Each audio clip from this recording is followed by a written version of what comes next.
வாங்க வணக்கம். வீடியோக்குள்ளே போகலாம். இன்றைக்கி என்னென்னா பச்சை பட்டாணி வச்சு குருமா செய்ய போகிறேன். இது வந்து இட்லி, தோசை, பூரி, சப்பாத்தி எல்லாத்துக்குமே நல்லாயிருக்கும். வாங்க வணக்கம். வீடியோக்குள்ளே போகலாம். குருமா எப்படி செய்யலாம்ங்கிறது பார்க்கலாம் வாங்க. இப்போ உருளைக்கிழங்கு 2 வெட்டி வச்சுருக்கேன் பாருங்கள், நல்லா தொளிச்சீவி. தக்காளி வந்து இதுக்கு ரொம்ப சேர்க்கக்கூடாது, ஒரு தக்காளி போதும். ஒரு வெங்காயம் எடுத்திருக்கேன், ஒரு 4 ஸ்பூன் பொரிகடலை, ஒரு அரை மூடி தேங்காய், சோம்பு ஒரு 2 டீஸ்பூன் எடுத்து வச்சுருக்கேன், ஒரு ஏலக்காய், பட்டை, அப்போது ஒரு 100 கிராம் பச்சை பட்டாணியை ஊற வச்சு எடுத்திருக்கேன். இப்போ இதுக்கு தேவையான பொருள் என்னென்னா பச்சை மிளகா ஒரு 6 எண்ணெய், அப்போ தான் கொஞ்சம் காரசாரமாக நல்லாயிருக்கும். இப்போ இதை நான் மிக்சியில் அரைச்சிட்டு உங்கள்கிட்ட காமிக்கிறேன். இது எல்லாமே மிக்சியில் நைஸாக அரைக்கணும். அரைச்சிட்டு என்னங்கிறது காமிக்கேன் பாருங்கள். இப்போ குக்கரை நல்லா காய வச்சுருக்கேன். இப்போ தேங்காய் எண்ணெய் ஒரு 2 டீஸ்பூன் விட்டுக்கிடுவோம். ஒரு 2 டீஸ்பூன் தேங்காய் எண்ணெய் விட்டாச்சு.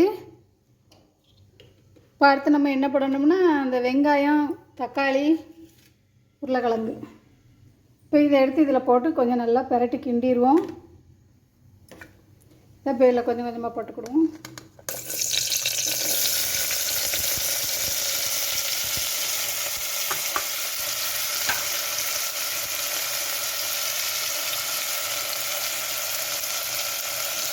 இப்போ என்னென்னா இஞ்சி பூண்டு பேஸ்ட்டு ஒரு ஸ்பூன் போட்டுக்கிடுவோம். இதெல்லாம் போட்டு நல்லா ஒரு வதக்கு பச்சை வாசனை போகிற வரைக்கும் நல்லா கிண்டிடுவோம். பாருங்கள்,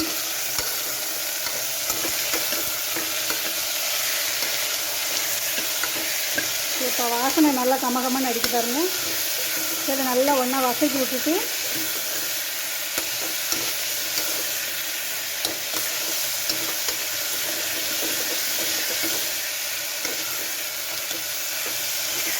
அவ்வளோதாங்க. இது நல்லா வதங்கிருக்குங்க. இப்போ நம்ம என்ன பண்ணணுன்னா பச்சை பட்டாணியை அதில் சேர்த்துக்கிடுவோம். பாருங்கள், 100 கிராம் பச்சை பட்டாணி ஊற வச்சு எடுத்துருக்கேன். இப்போ அந்த பட்டாணியை நம்ம அதில் கொஞ்சம் கொஞ்சமாக சேர்த்துக்கிடுவோம். நல்லா கழுவி வச்சு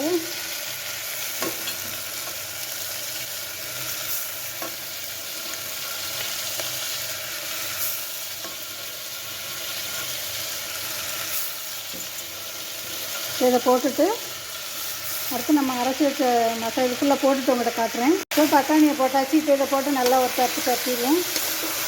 பாருங்கள், நல்லா வதக்கி விட்டுட்டு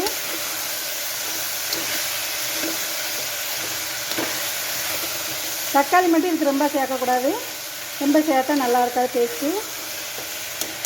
இப்போ நம்ம என்ன போடணும்னா இதில் நான் என்னெல்லாம் போட்டிருக்கேன், பச்சை மிளகா, சோம்பு, பெருஞ்சீரகம், அப்புறம் பொரிகடலை எல்லாமே போட்டிருக்கேன். இதை நல்லா நைஸாக அரைச்சிருக்கேன், தேங்காய் அரை மூடி தேங்காய். இப்போ இதையெல்லாம் போட்டு பச்சை வாசனை போகிற வரைக்கும் நம்ம நல்லா கிண்டிக்கணும். கிண்டிட்டு கடைசி ஜாரை கழுவி அதில் ஊற்றிடலாம். நல்லா பச்சை வாசனை போகிற வரைக்கும் நம்ம நல்லா பெரட்டி கிண்டணும். கிண்டிட்டு காட்டுறேன் உங்கள்கிட்ட என்னங்கிறது பாருங்கள். இப்போ எல்லாம் நல்லா ஒன்றா வதக்கியாச்சு. இப்போ நம்ம அதுக்கு என்ன போடணும்னா உப்பு போடலை, உப்பு போட்டுக்கிடுவோம். பாருங்கள், தேவைக்கு உப்பு போட்டுக்கிடுவோம். இதெல்லாம் ஒன்றா ஒரு பரட்டு கிண்டிட்டு இப்போ அதுக்கடுத்து நம்ம என்ன சேர்க்கணும்னா இந்த சாரை கழுவி வச்சுருக்கேன், அந்த தண்ணியை அதில் சேர்த்துக்கிடுவோம். சாரை கழுவுன தண்ணி அதில் சேர்த்துக்கிடுவோம். தண்ணி காணாது. இப்போ அதுக்கு இன்னும் கொஞ்சம் கூட கொஞ்சம் தண்ணி ஊற்றிக்கிடுவோம்.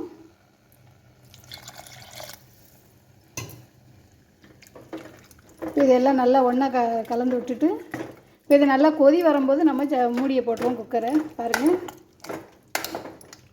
பச்சை பட்டாணி குருமாவுக்கு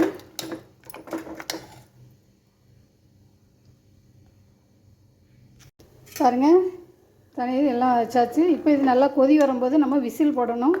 ஒரு 2 விசில், ஒரு விசில் ஃபாஸ்ட்டாக வச்சுட்டு ஒரு 5 நிமிஷம் சிம்மில் போட்டோன்னு பாருங்கள், நல்லா குக் ஆயிரும். நல்லா குழுகுழுப்பு தன்மையும் வந்துடும், குருமா டேஸ்ட் வந்துடும்.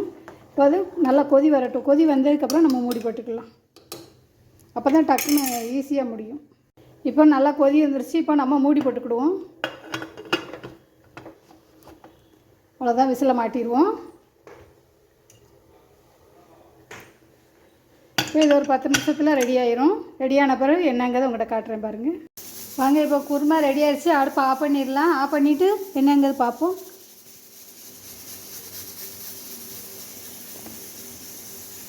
அவ்வளோதாங்க, குருமா ரெடி ஆகிடுச்சு. இப்போ குக்கரை திறந்து காமிக்க பாருங்கள். ஒரு 5 நிமிஷம் மட்டும் சிம்மில் போட்டிங்கன்னா சீக்கிரம் குக் ஆயிரும் எந்த ஒரு பொருளுமே. ஃபஸ்ட்டு ஃபாஸ்ட்டாக ஒரு 2 விசில் வச்சு 5 நிமிஷம் சிம்மில் வச்சுட்டிங்கன்னா குருமா ரெடி ஆயிரும். இப்போ குக்கரை திறப்ப வாங்க.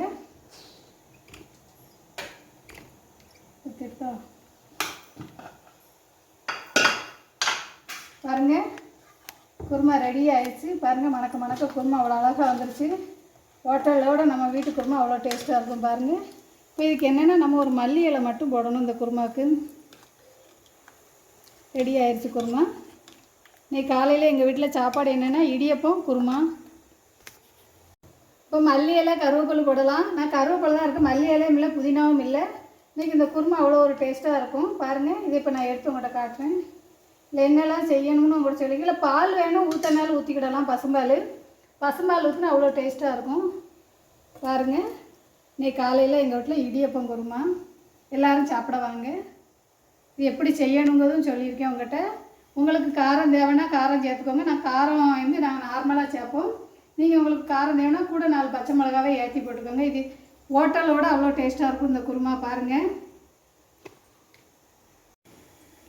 ஃபஸ்ட்டு நம்ம சேனலை சப்ஸ்கிரைப் பண்ணுங்கள், லைக் பண்ணுங்கள், ஷேர் பண்ணுங்கள். இதை செஞ்சு பார்த்துட்டு கமெண்டில் எப்படி இருக்குன்னு சொல்லுங்கள். இந்த இடியப்பமும் குருமாவும், இந்த வெள்ளை குருமா அவ்வளோ ஒரு அருமையாக இருக்கும், அவ்வளோ ஒரு டேஸ்ட்டாக இருக்கும் பாருங்கள். பச்சை பட்டாணி குருமா